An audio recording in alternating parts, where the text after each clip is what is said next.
惊爆 TVB 旗下 TMG 一哥吴业坤疑似被官网删除，离巢传闻瞬间炸开了锅。这事儿到底是真是假？今天咱们就来把坤哥这波风波的来龙去脉、台前幕后以及他本人的回应一五一十说清楚，让你1分钟看懂娱乐圈又一出微妙局面。先交代人物背景，35岁的吴业坤近年来其实是双线发展，唱歌和拍剧两边一起走。去年他凭《新闻女王2》拿下 TVB 台庆的飞跃进步男艺员，领奖那刻当场爆哭，哭着上台，哭着发表获奖感言，成了当晚的名场面。他当时激动说：“这程车我搭了16年，谢谢 TVB 养足我16年，希望乐怡玲小姐可以看到我退休为止。”还感叹有人赢在起跑线，但人生赛道没有终点，希望大家记得专业和认真。这些话也让不少观众动容。说到出身，吴业坤其实是从歌唱选秀出来的，超级巨星2里拿第5名，同届冠军是林欣彤、胡鸿钧、罗孝勇，也都是那届的前列选手。他在歌坛也有亮眼战绩，曾连续2年在叱咤乐坛颁奖礼拿到我最喜爱的男歌手。2023年，他迁入 TVB 旗下的 TVBM's I Say Grow Up， 外界甚至称他为 TMG 的一哥。但现在的问题来了，最近 TMG 在推出的新春贺年歌《迎春祝福》乐年年 MV 中，多位旗下男歌手都参与了拍摄，包括谭辉志、张雨晨、周吉佩和古作文等，唯独坤哥缺席。而更被注意到的是 TMG 官网的艺人名单里也找不到他的名字，立刻引发约满离巢的猜测。面对传闻，坤哥并没有马上否认或确认离巢2字。他接受媒体访问时解释，自己没参与贺年 MV 是因为要忙着准备新歌和演唱会，时间上无法配合。至于为何从官网名单消失，他没有正面回应，只说公司内部有细节要商量，不方便公开讲。与此同时，他社交平台上的工作联系和合作伙伴信息并没有更改，这也让外界更难下定论，是单纯时间安排，还是合同真的到期了。今天26日，坤哥在社交平台也发声，很大方的回应被称一哥的问题。他写道：“一不一哥真是没什么所谓，从一开始就是只要有歌唱就行，其他事情留给那些大哥哥，喜欢可以叫声坤哥，不喜欢也可以叫声小坤，谢谢。”这番话既有态度，也打了个温和的圆场，但并没有直接回应是否仍在 TMG 名下。总结一下，有3点最关键：一，他是 TVB 出身，歌影双线发展的艺人，曾经拿过重要奖，并有感人获奖现场。二，2023年迁入 TMG 被视为一哥，但最近在新春 MV 缺席，且官网名单不见，引发离巢猜测。3，坤哥自己说忙于新歌和演唱会，官网变动他，只称公司内部有事要谈，并以一句一不一哥无所谓做了轻描淡写的回应。短期内，官方和公司若不再给出明确说明，关于他去留的讨论还会继续。你怎么看？坤哥这是低調退場，還是另有安排？歡迎在評論區留下你的看法。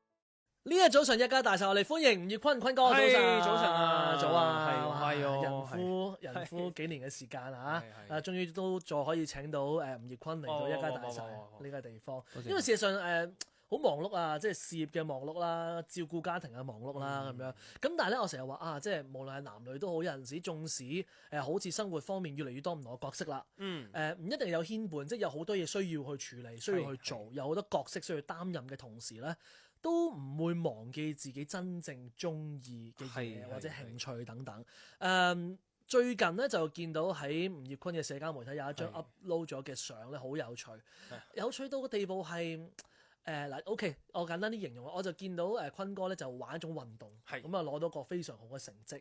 但係通常咧影呢一張相或者影呢一種相嘅朋友咧，咁樣講我都好驚冒犯啊！呢個事實，我好耐冇見過大人影呢一種相。我通常都係見到我啲朋友嘅仔啊，即係細路仔，玩咗個新嘅活動，好開心，攞優異獎咁樣。OK， 簡單啲講咧，就係啱啱吳業坤就參加咗個空手道嘅比賽，係攞到個非常好嘅成績咁樣。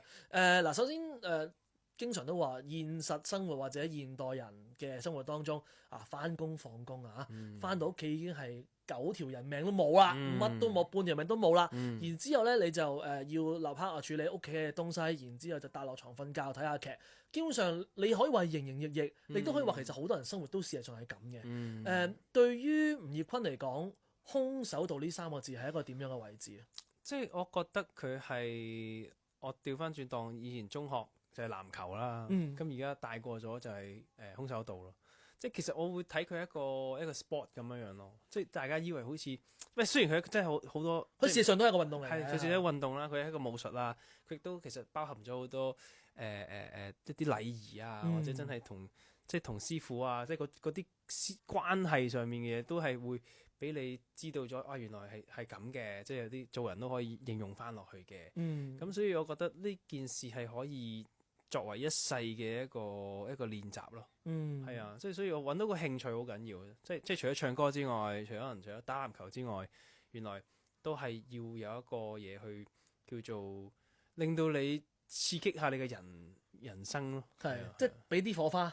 係啊，加少少調味料，即係你又話好似即係我都諗如果贏到就好啦，即係可以影張咁嘅相，因為即係30幾歲人，你最多可能你玩嗰啲籃球嗰啲 league 啊，嗰啲 C league 嗰啲，咁但係你未必真係自己會呢個歲數去自己去選擇去參與一個自己未接觸過，或者啱啱先唔好話攞唔攞冠軍啦，係啊，夠唔夠人都成問題啦。係啊，去唔去比賽，現實其實真係因為夠人已經好奢侈啦。係啊，其實真係即係冠軍，即係雖然唔係話真係好多人，咁但係都打得辛苦嘅，即係都有嗰個過程喺度嘅。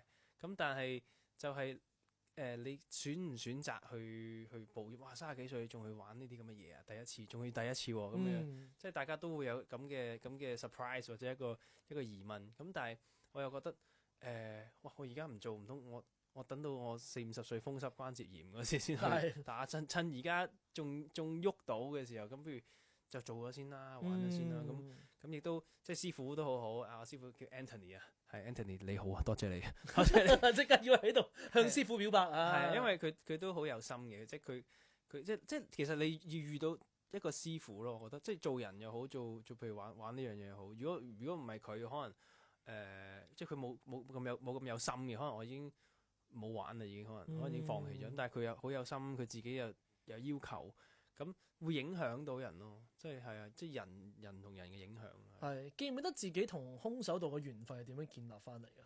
其實疫情嗰時真係太得閒，係即係冇時間即係之前一直冇時間去開一啲新嘅嘢，咁就反而呢個時間就開始咗咯。咁接觸咗之後，就再去原來即係分好多，即係分譬如而家大家好認識嘅，可能嗰啲叫做個人型嗰啲打法啦，即係阿劉慕常嗰啲啦。咁而家就可能亦都有個叫組手嘅，即係對打一個搏擊嘅嘢。咁開始咗原來有咁多唔同嘅嘢都可以去玩。咁就再因為我師傅係以前搏擊嘅精英運動員嚟嘅，咁我覺得我都好希望自己都可以好似佢有佢一半就好啦。咁就開始就慢慢鑽研啦。咁跟住去由可能掂都掂唔到對手，到開始攞到分啦，跟住開始可能可以踢到腳啦。即係覺得呢一種嘅進步咧，即係好似好耐冇試過喺自己身上面有啦。係啊，即係好似細細個第一次打 Pokemon 咁，你進化嗰種感覺啊！哇，進化好正喎！即係你個人你都原來擺翻落自己身上面，其實都好爽啦！呢件事。吳業坤覺得空手道最吸引你嘅地方係咩？即係除咗嗱，好似啱先講咗少少啦，就係話見證到自己成長，見證到自己一步一步向一個目標進發。即係可能喺空手道當中呢個運動有冇啲咩嘅特質，或者係佢嘅一啲形態係令到你覺得中意？因為嗱，始終空手道我成日都話其實每個運動都有呢啲情況，就係話你唔中意嘅話咧，你係唔會明白佢個樂趣喺邊嘅咁樣。空手道對於你嚟講最大吸引力喺邊啊？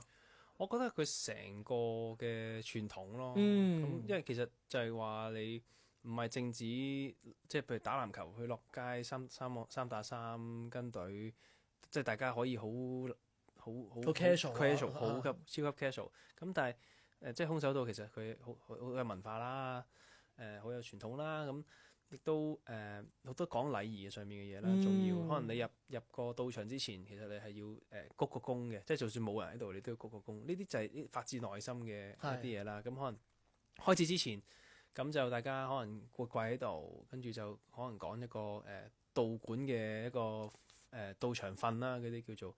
咁大家真係唔係純粹去學一個身體上嘅嘢咯，即係精神上面嘅嘢都會去磨練埋你咯。係一種滲透啊，即係好似彷彿係一個宗教咁樣。其實係，即係你可以一世人都可以做呢件事咯。係啊，即係你係無論係即係練你嘅體能或者你嘅心智都好，即係佢都會叫你哋可能完咗一堂之後，你都會眯埋眼去一個叫做算係一個冥想嘅嘢啦。你諗一諗今日做啲乜嘢，話翻俾自己聽咁樣，都好多好令到自己人都好有系統咁樣，即係因為以前嘅人就咩都做咗先啦，做完就唔諗啦，跟住但係其實原來好多嘢你都係要去喺腦入邊都要做埋咯，係嗱，最近就喺一個即係比賽攞冠軍啦。當然就唔係話啲咩好國際級、超有認受性咁樣交流咯，係啦。但係問題就係在於始終對自己係個交代。即係我覺得我自己學咗，我想試下究竟我嘅能力去到邊呢？即係純粹係一個 test， 一個考驗俾自己啫。咁攞到冠軍，好老實我都覺得係一個 bonus 嚟嘅。但係只不過係過程當中想睇下自己做成點，對唔對得住自己？對上嗰幾年時間有冇白過？即係有陣時其實男人係咁樣嘅啫嘛。係啊，就係想證明咯。其實都有個野心喺度噶嘛，都要即係你玩一樣嘢你尤其是一個運動啊，即係所以話體育精神第一，但係你個心係好緊要，都明白真性心都係明白咗呢樣嘢，即係點解哇使唔使咁狼啊？即係啲人有時係咁，我唔狼，我落嚟做乜嘢啊？即係我就係要去贏，我先去做呢件事個決心嚟嘅。係啦，即係我都諗翻起自己以前即係參加歌唱比賽，我話冇所謂啦，嚟玩下就 OK 啦咁樣，但係原來唔係，其實你要有嗰樣嘢話到俾人知，有個火係啦，即係細個就冇諗呢啲嘢，但係喺呢個空手道上面就令到我原來比賽或者一個你去拼命去做嘅一件事，就係要有咁嘅心。嗰個 vibe 係應該係咁嘅，即係當然你都可以永世做超級無敵大好人嘅，咁但係問題就係話從來冇人話過我為咗自己爭取更多嘢係一個錯嘅，即係只要我唔犯法，我唔傷害人咁樣，你都可以喺你自己能力做到嘅東西裏邊，為自己爭取最大最多嘅東西。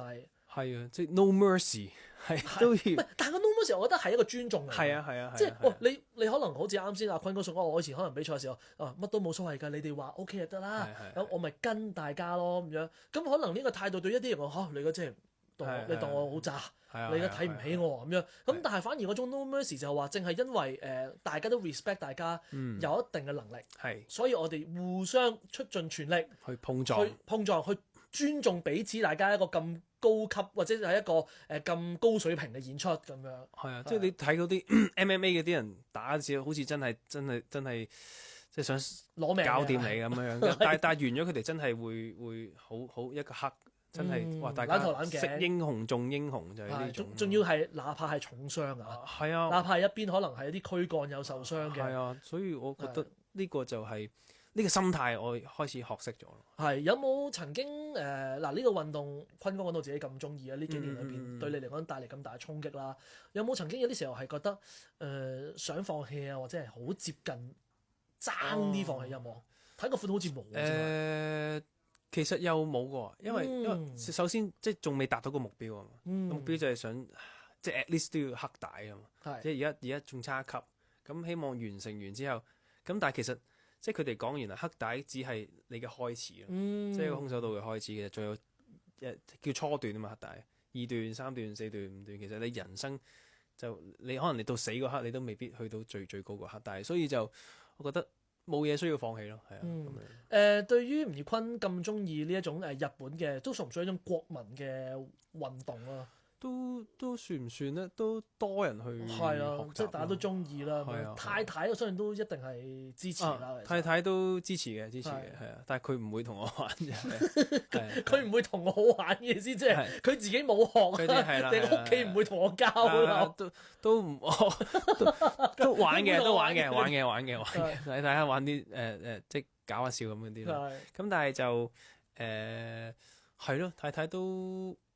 起碼都叫做支持我去做自己興趣啦。你知即係可能夜晚出咗去練習3-4個鐘先翻嚟，咁佢都唔介意嘅，因為我佢唔會用日文講死咗喺邊啊，吳業坤唔會啊，好彩唔會嘅，即係佢，但我都即係啲拿捏翻啦。不過就我都自己犧牲咗嘅，即係之前可能練1個禮拜練2日空手道，可能籃球就練1日，比賽1日，咁4日冇咗。其實好襟使㗎啲時間，即係你以為好似可以都唔好覺嘅 OK 嘅，但係其實你會發現，當你付出咗呢4晚時間，你就覺得呢個屋企好似好冇自己份啊，或者自己好冇做嘢㗎啦，就好似唔陪佢咁樣，咁就開始籃球嗰邊就即係唔好意思啊，隊友們，咁就係咁啊少去，需要作出調整嘅。係啊，咁始終。即係大個咗，冇得去話乜都要晒啊嘛！我都聽過有個師兄講話，佢好似有咗家庭啦，有小朋友啦，哇！跟住練完之後，佢話：今日出到嚟2個鐘已經好好㗎啦，咁樣樣，即係，所以我都要好奢侈啊！係啊，好珍惜呢個可以自己仲可以練習。或者做自己喜歡嘅嘢嘅時候咯，係轉眼間坤哥已經做咗人夫好幾年啦。當然我諗角色上已經完全習慣啦。嗱，雖然頭先吳業坤講到就話而家就即係調整啲時間啦，即係唔可以下下都一味淨係跟隨自己興趣噶嘛咁樣。咁但係呢段時間裏邊，我諗呢個新角色都已經完全習慣啦。都習慣嘅，即係真係出到嚟係大家。嗰個身份啊，尤其即係身份啊，或者即係佢大家知道我嘅太太係邊個啊，佢嘅老公係邊個啊，咁嗰種嘅大家2個人以 link up 咗一齊嗰種感覺咯。係同太太嘅溝通嚟，因為始終當然我相信你哋係會以日文嚟溝通啦咁樣。咁但係因為其實而家。坤哥經過咗呢咁多年，係喺無論係中意日本文化、學習日文嘅呢啲時候嘅洗禮，其實而家坤哥某程度上同太太溝通係咪已經係完完全全係日本人一樣嘅嗰種咁地道嘅溝通嘅？其實即主要都係用日文嚟溝通啦。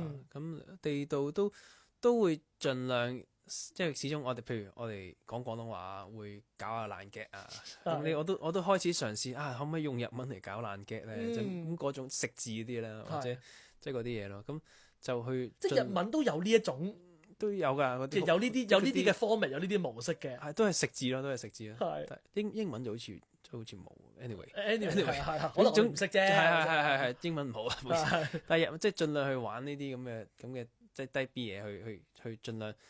即係由小學程度開始玩咯，呢啲嘢係啊。但係就起碼而家同太太溝通就越嚟越順暢啦。係咁都有啲叫做 misunderstand 嘅時候嘅，因為始終你唔係母語啊嘛。你究竟即係我哋知道嘅意思，只能夠從一個字典啊，或者一啲嘅例子上面。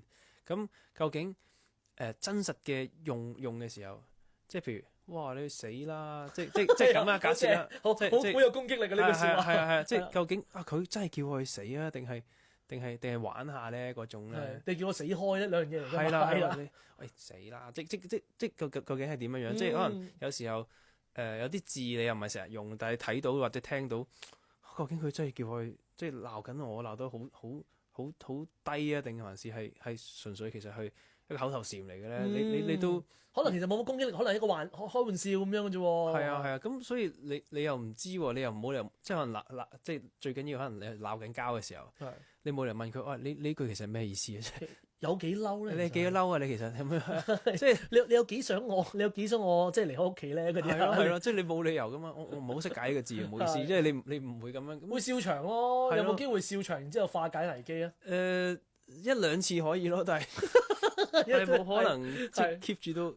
咁樣噶嘛，因為所以就係嗰個叫做嗰個 vibe 啊，嗰個語感啊，就要去再摸清楚咯。係，即係希望慢慢由生活嘅情趣變翻做生活嘅默契啦。係啦，咁但係好似啱先阿坤哥話齋，其實喺隨住自己人夫呢個角色越嚟越了解之後咧，當要嚟屋企去做好多唔同關於同自己興趣或者工作東西，有陣時咧都會好多時候都會細心諗清呢個時間分配成點啊，個work-life balance 做成點，或者係 work-family 嘅 balance 做成點。咁啊，除咗籃球、除咗空手道之外咧，當然我諗坤哥都繼續擺好多時間喺自己演藝啊、音樂方面嘅工作。咁所以咧呢個時候都等坤哥歇歇啦，頭要聽聽你嘅新歌啊，有順染呢一首歌曲。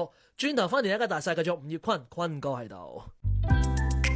一家大細有我哋呢家人陪你嘻嘻哈哈，即刻 like、share、comment， 再喺 YouTube 撳個鐘仔訂閱啦！想隨時隨地聽翻精彩節目內容，快啲訂購商台節目重溫啦！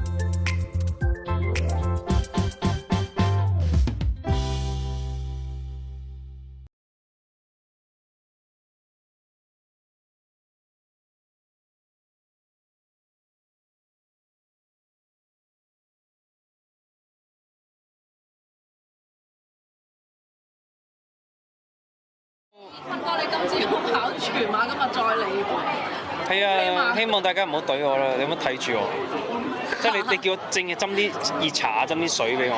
通常都冇人懟你，你自己懟自己。係，你唔好講啲真嘢出嚟。但係今日開心嘅，即係其實我都同劇組講話，其實今日跑完全馬嚟唔嚟到都成日問題嘅。咁但係我一個慶功嘅意志力係強過瞓覺嘅意志力嘅。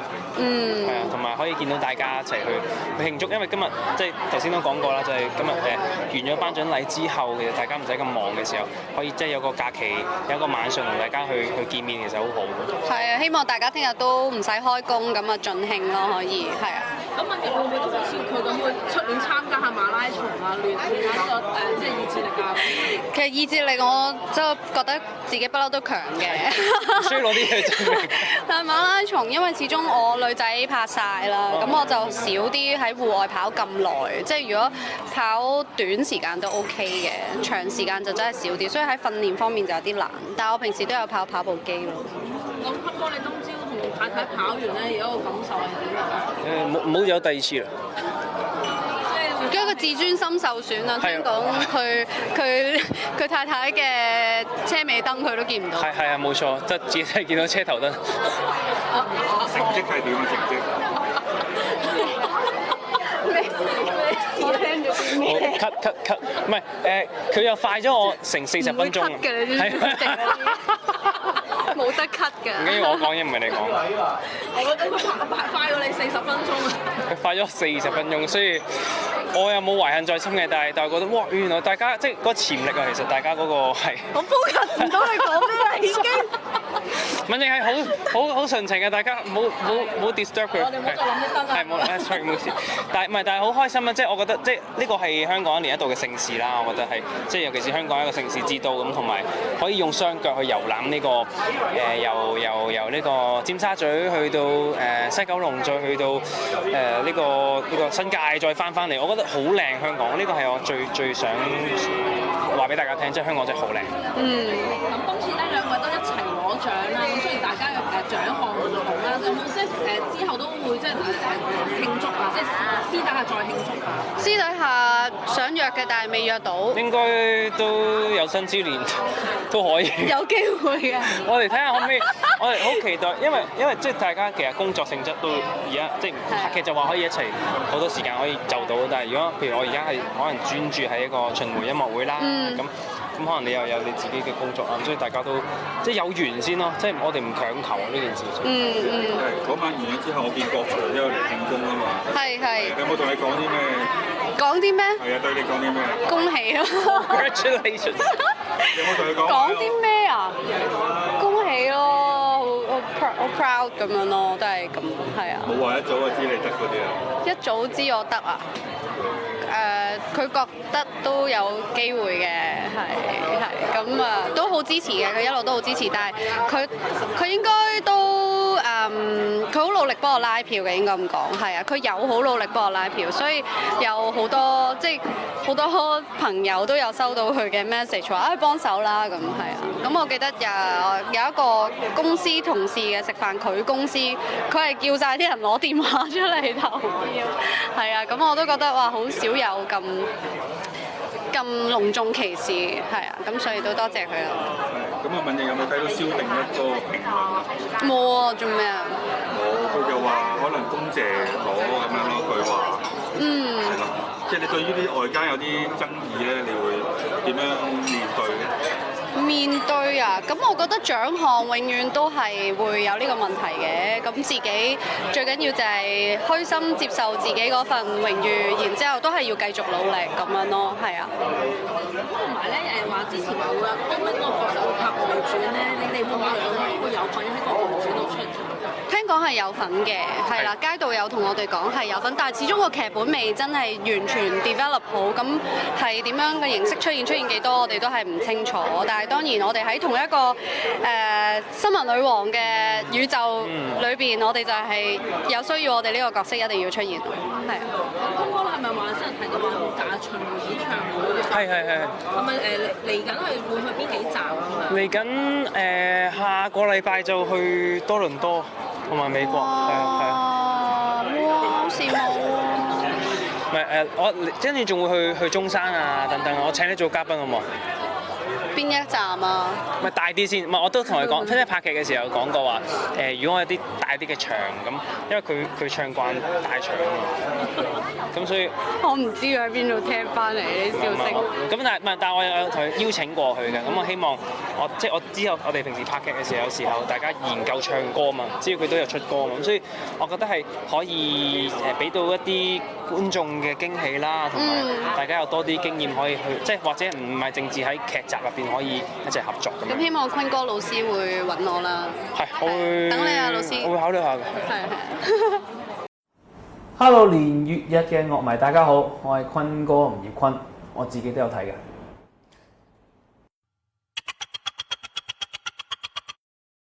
咁你對上一首新歌其實已經係1年前嘅劇歌啦，即係如果要咩嘅話，咁正式計係正式計就係我笑王啦，咁同埋同 Cousin 嘅一首合唱，係啊，難得你喎。咁係啊，跟住今年就都未有嘅，係咯，我諗樂迷應該都會好好奇你幾時會？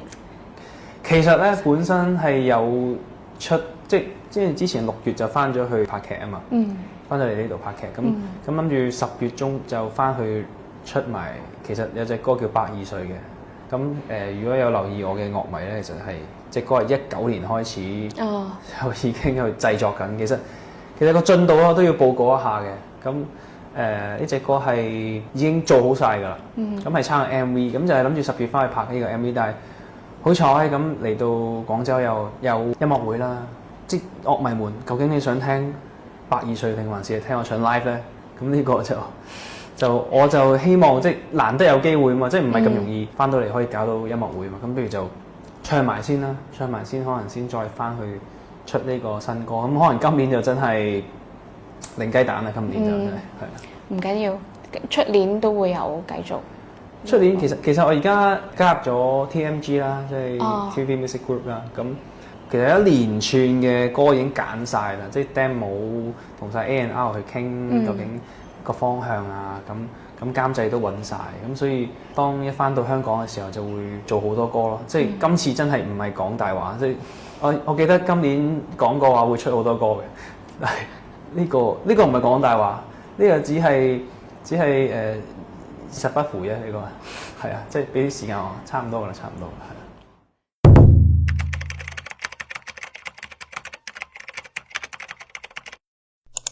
如果可跟你活多120歲，幸福得將老年的噩夢粉碎，想相隨，做對浪漫伴侶，一起老去，帶着白髮，往新一章去追。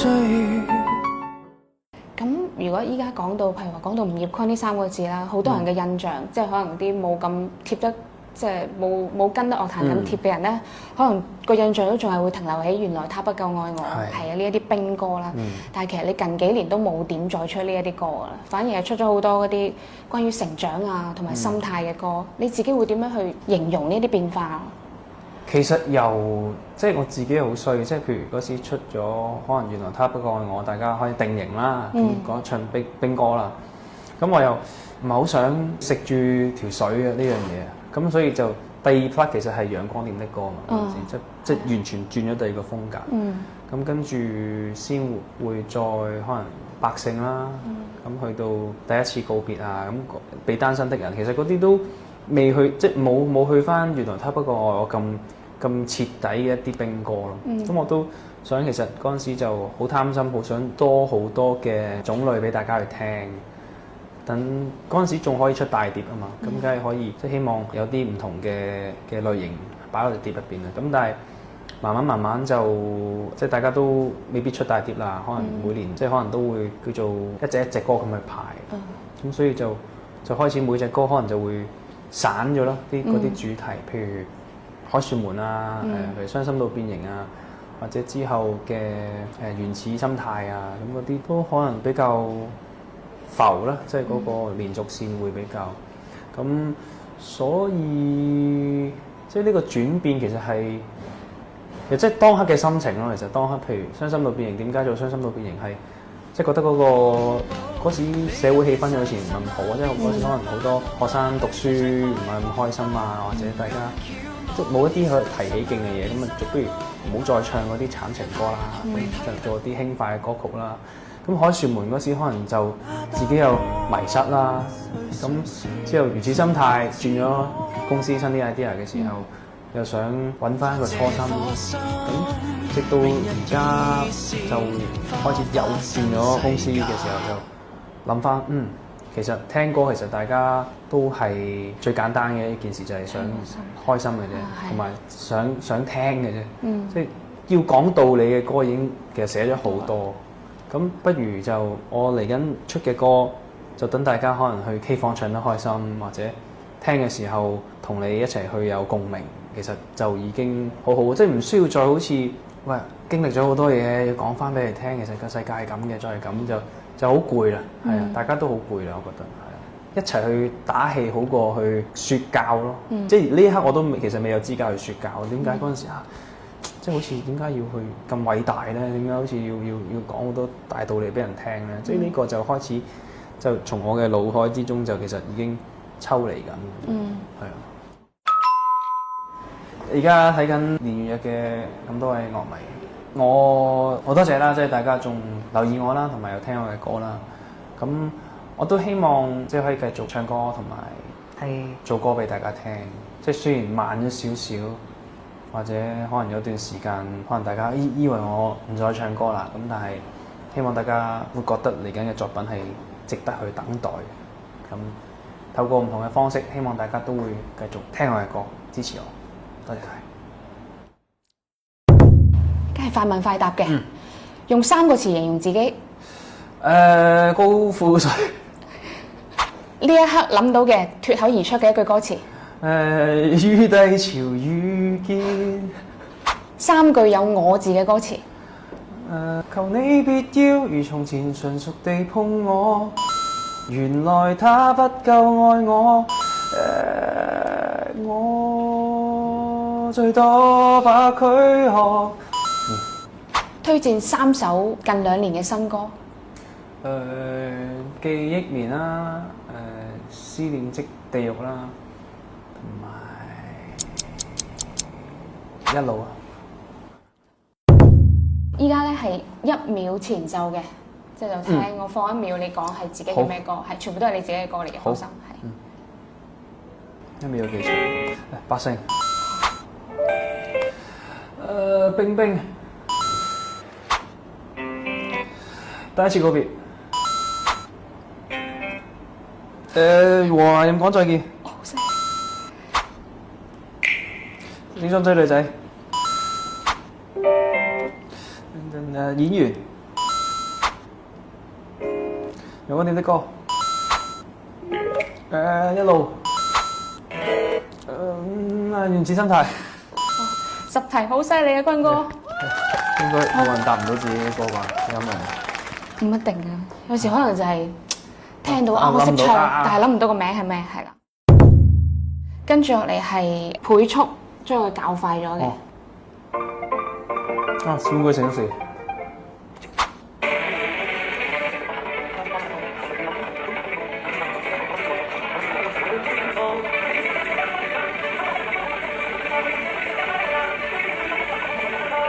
收音嗰邊係嘛？唔係咩嚟㗎？再聽一次。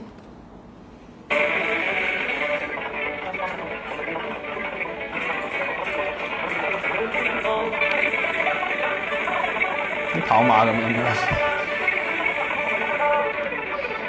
你應該都好少呢類型嘅快歌，你都好少比較快啲嘅。我有快歌嘅咩？死啦！力量重啲嘅咧？咩劇歌嚟㗎？唔係。小句號。哇，咁嘅原來。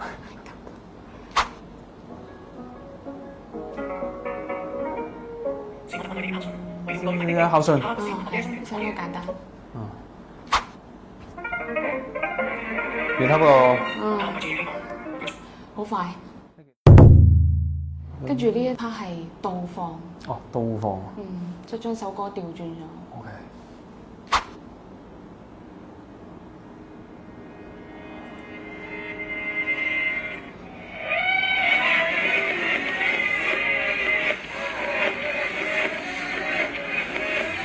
相當到變形。係啊，變咗形。係變細。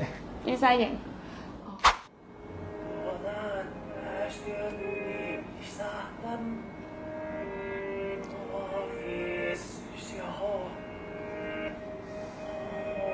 佢由尾開始播嘅。係。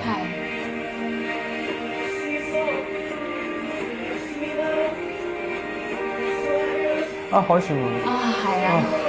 因為佢嗰啲呼嘅，係啊。真係幾好聽。倒轉播都好聽。有個新嘅思路。係啊，即係點播都咁好聽。係啊，我啲歌。入行到而家咧，你拍幾多次檔啊？2、3次啦，2、3次。即係如果我到日本去住嘅話，移民，我自己計個數啦，我淨係可以做便利店嘅啫。佢幾時生仔？by the way，生仔過咗幾年先啦。你而家係 planned 唔要住啊 ？planned 就去做足避孕措施嘅。點解啫？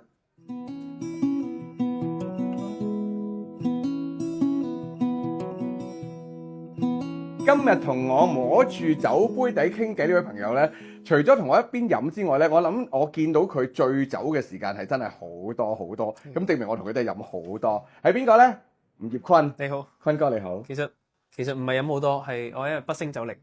唔係佢係好肯飲啊！最緊要係即係你知有啲人咧飲酒嘅話，哎呀唔好啦嗰啲，佢係真係咧同你杯杯清嘅。咁啊今日都係嚟到同我嘉賓先啦，咁我哋飲啖先啦。嗱咁啊，我識咗佢好耐，我識咗佢由未有原來他不夠愛我，去到而家今時今日82歲，由佢當時豬咁嘅樣，即係好粗框眼鏡，到而家睇落去，你望一望鏡啊，你望一望鏡呢邊，係咪都幾好樣啊？而家好似好咗啲咯。你有冇整過容嚟？我嗱，真心尖鋭嘅第一個問題啊，已經。你有冇整過容？梗係冇啦。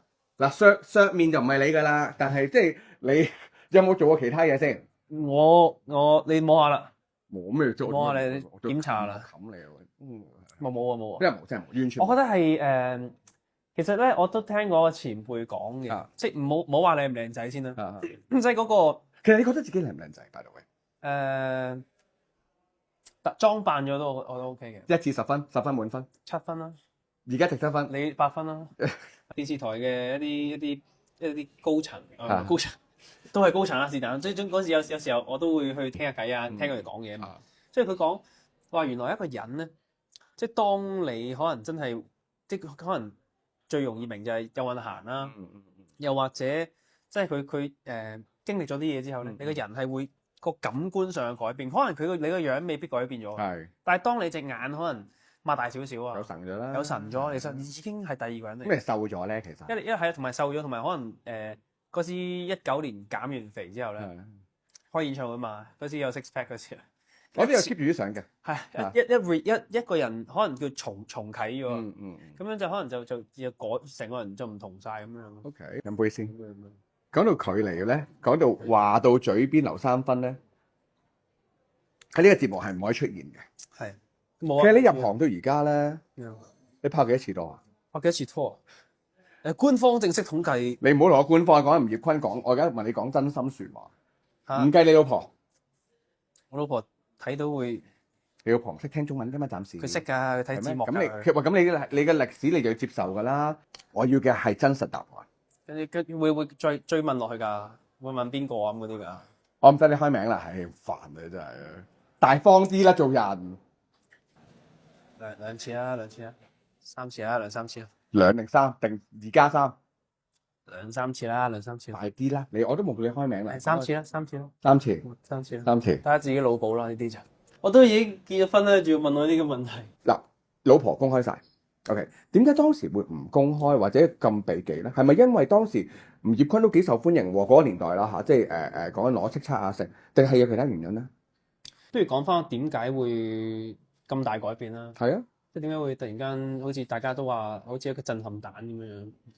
因為我嗰刻覺得所有嘢都明確晒。你先同而家啲同太太係明確晒，知道將來係點樣樣。亦都想去好確實去一個家庭，擁有一個家庭。即係你意思係太太愛子小姐係俾到呢種感覺你？我覺得經歷咗好多嘢之後，Covid 又好，呢個事業又好，到呢個年紀32歲呢一個數字，令到我覺得一切都係可以去係啦，可以一個 yes 啦。即係唔係再模棱兩可嘅嘢。係，即係你知以前嘅感情。即係姑勿論你認唔認真啦，即係你嗰時候未有呢種感覺。即係我唔係未有呢種感覺，而係覺得好多嘢都唔明確啊嘛。OK，即係頭先話我一個人講嘅嘢，到而家都仲有人去鬧緊我 recap 翻我。咁如果當刻我哋咩都未來都睇唔到嘅時候，如果大家去留咗啲咩嘅記錄啊，咁會可能會影響大家。即係所以而家呢一刻。就係咯，即係我呢刻就覺得我嘅事業啊，我嘅成熟度或者點樣係可以 take 到呢個責任咯。其實你老婆愛子小姐咧，而家我哋以前叫濱口愛子啦，呢叫唔愛子啦。佢你有冇問過佢中意你乜嘢？嗱，我其實問過佢嘅，咁佢梗係話你好好啊對啦，咁我唔識聽日文啊，靠你翻譯，咁你講乜俾我聽？咁但係。你有冇問過佢中意你乜？佢有冇同你講佢中意你乜嘢啊？佢真係好仰慕你嘅喎，我睇得出。佢唔係仰慕我嘅，咁都唔叫仰慕啊！佢中意我啫。食屎係。唔係，即係佢中意你乜嘢咧？其實你有冇問佢？其實係即係我嘅叫做 private mode 咯。即係我嘅即私人模式，即係我自己，佢覺得我係好黏佢啊，好黐佢，好似你係好似 puppy 咁。嗱，我呢樣真係唔知啊，因為你唔係我老公啊，所以我唔知。係你係一個點樣嘅老公啊？by the way，你係一個好黐身嘅老公，好顧家。我而家係其實點樣老公？係咯，少咗出街嘅老公。少咗出街嘅老公，有咩 click 佢一下？嗱，因為其實全香港都知道係你係結咗婚先翻嚟喺日本，即係大家唔知道點解啦。同埋啲連登仔都話：哇，呢個簡直係香港故事啦，係嘛？即係一個獨婚，然之後可以娶到一個日本女仔，仲有咁靚嘅日本女仔喎，咁樣即係都係一個勵志故事嚟嘅。你認唔認同呢個講法啊？又唔係勵志嘅，我覺得係我成日都唔想用一個勵志嚟形容。咁你形容啊？你自己形容。我係覺得即係揾到一個中意嘅人啦，同埋即係可能你話衝破咗語言嘅界限啊，或者地域嘅界限，而去成就咗一段婚姻，其實係呢個可能係叫做有啲少少值得去參考嘅嘢啦。其實你係 planned 結婚啦，定係真係去到嗰一刻決定結咗，跟住先翻嚟公佈啊？定係點？而家事過境遷可以講翻啦。其實我自己都，我覺得唔係一時三刻令到我嘅決定咯。即係其實唔係即時嘅。咁多年，我嘅覺得我個直覺啊，我真係咁講，同大家咁講，即係你個當我 hea 你都好，咩都好。但係事實係咁，你都32歲喎，係又有呢個咁啱又有時間。又有一個機會，咁有一個對象，點解唔去踏出呢一步咧？即係我相信每一個結咗婚嘅人都係要去，即係你唔係話結咗婚就係代表啲咩噶啦嘛？咁你哋要 try 噶嘛？係啊，即係我就想同佢去嘗試呢樣嘢。你點求婚？點求婚？我又講一次啦。嗰陣時就總之 book 咗間餐廳啦，就喺日本。係啊，同佢講食飯，咁跟住都係其實嗰啲上網你 search 到係嗰啲求婚餐廳嚟㗎啦。咁就有個 package 嘅，有 package 㗎。package 就個 package 就係佢租嗰套衫俾你，同埋你問你加唔加影相啊嗰啲嘢咧。咁總之食咗個 course，食到差唔多之後，佢就會叫你上去換套衫，就再帶佢上去。一間房啦，咁就着住套 tuxedo 去求婚啦咁樣樣。咁嗰刻我就食到飯食到尾段咧，咁我就咁啱見到個 menu 有嗰啲 yogurt，咁飲緊少少酒紅酒咁。咁我就諗死啦！我平時飲咗乳酪就會肚痛噶啦嘛。咁我就我點樣令到佢覺得我唔係去做啲咩，而又可以偷走，就係扮肚痛啦。咁而當刻我就真係嗌咗個 yogurt，跟住飲完 yogurt 又飲紅酒，跟住過一陣就肚痛啦，好順理成章啊！借啲耳就行開。即係如果我就咁話肚痛咧，佢就唔信嘅。咁我就用咗呢個方法去呃咗佢，佢真係信。咁而佢最後，但係我上咗去之後，跟住個 waiter 叫佢上去啊嘛。咁佢嗰刻就原來係咁樣。其實呢間餐廳係咪你同佢去得佢都預咗係求婚㗎啦？佢話出名係火呢啲嘢。佢本身都覺得呢啲無啦啦要出去食飯咁嗰啲，咁所以就咁。但係佢嗰一晚佢係覺得，咦，即係食個尾聲都未乜都冇啊嘛。咁佢都話，佢事後同我講翻，佢都話，以為嗰晚係咩都冇㗎啦。OK，好，其實好簡單。我又唔好中意話約晒一班朋友 surprise marry me 嗰啲，係做 show 啦，好唔中意呢啲。所以我自己個 wedding 我都係細細地，真係你喺度啦。我自己唱隻歌仔，係咁切個蛋糕，咁掟個花球。但我想問一個問題，其實而家嘅你咧，因為佢而家過嚟香港，跟隨你生活，嫁雞隨雞，不如調翻轉諗啊。如果喺呢段婚姻上面，我當佢喺當地嘅事業好好。咁佢養我啦，你願唔願意過日本住？嗱，即係調翻轉去諗，佢而家為你過嚟香港住，其實你會，如果佢提出你跟我嚟日本住，唔係，我覺得係你肯唔肯先？我會接受佢留喺日本，即係我會飛多啲咯，即係你唔肯過去日本住嚇？我唔係唔肯過去日本住，我係咁我過到去 I'm nothing 啊嘛。我都可以做 sales 㗎，佢而家過嚟都係捱㗎喎，坦白講。佢都唔使做嘢而家。我知你養佢，我知。咁但係即係我意思係調翻轉個角色，即係逆地而處，你願唔願意做佢而家飛過嚟香港嘅？我 OK 嘅，你 OK？因為我份人你知我冇乜所謂嘅，即係最緊要生活到同埋開心咯。即係如果真係我有諗過嘅，即係如果我真係去日本去住嘅話，移民我自己計個數啦，我淨係可以做便利店嘅啫。嗱，我哋識就一回事啦，梗係知你冇乜點變啦。我諗係出邊外界就覺得，喂，你一個戇居居嘅人，喂，你話俾人攞咗最喜愛男歌手歌曲，又話溝到唔知邊個，我諗係咪呢一啲令到大家開始覺得，都唔知係咪扮豬食老虎，係咪呢類咁嘅感覺咧？我估都係啦。嗱，即係我都問你一個問題啦，即係你作為一個識咗13年嘅一個朋友，咁你覺得我即係有冇改變過咧？其實即係無論係咩時期都好，我覺得。你紅咗，即係叫做紅咗啦，即係原來他不夠愛我攞獎嗰時候冇乜點變。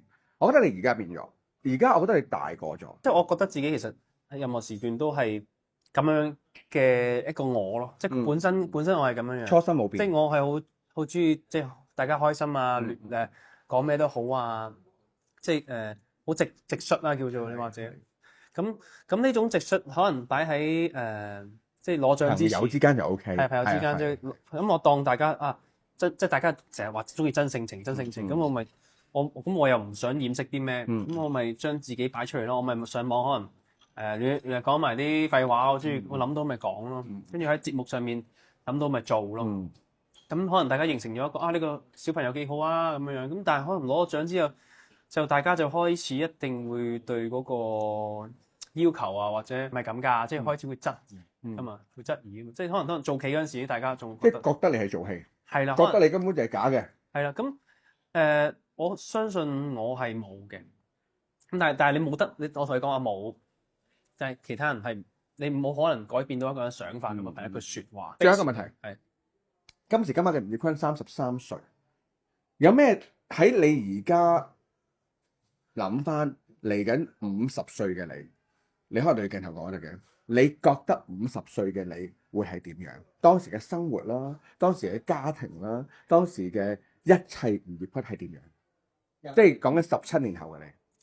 17年後，我諗我應該會係有個穩定嘅生意啦，可能教音樂或者做一啲自己真係熟悉嘅嘢啦。anyway 有個生意，令到即係我其實而家有個目標就係希望未來就係可以日本同香港兩邊走。小朋友亦都可以佢選擇佢自己想成長嘅地方。你會有幾多個？你憧憬住2個最多咁係一仔一女。冇所謂，係最多係咁，跟住就好悠哉悠哉咁過緊個生活。佢幾時生仔by the way？生仔過咗幾年先啦。你而家係 planned 唔要住啊 ？planned 就去做足避孕措施嘅。你係有嘅，點解啫？梗係要有 well planning 先可以咁噶啦。咁你係諗住幾時啊 ？At least 3年後啊，即係當我講真都冇講過事業，我係啱加入咗一個新嘅唱片公司同新嘅經理人公司。咁梗係要一個新嘅環境，好好打拼一下。做咩啫？你而家走偶像派咩？你都結咗婚啦，驚咩啫？結咗婚都有偶像嘅，都可以。冇 fantasy 㗎啦。係咩？即係你而家真係好少做緊保護措施，盡量俾自己有機會有。唔係，我真係覺得我真係即係有養緊2頭家，媽媽同埋太太。咁如果再喺一個未有一個預備嘅情況之下，有小生嘅生命誕生，我覺得我係搞唔掂。所以你而家係刻意地計劃地冇住，係刻意地計劃地喺未來先有。俾個年份我諗26年啦，打3年啦。後 OK，你仲喺咩度啊？我大家你試過你啊？我希望我喺度，咁你咪契俾我？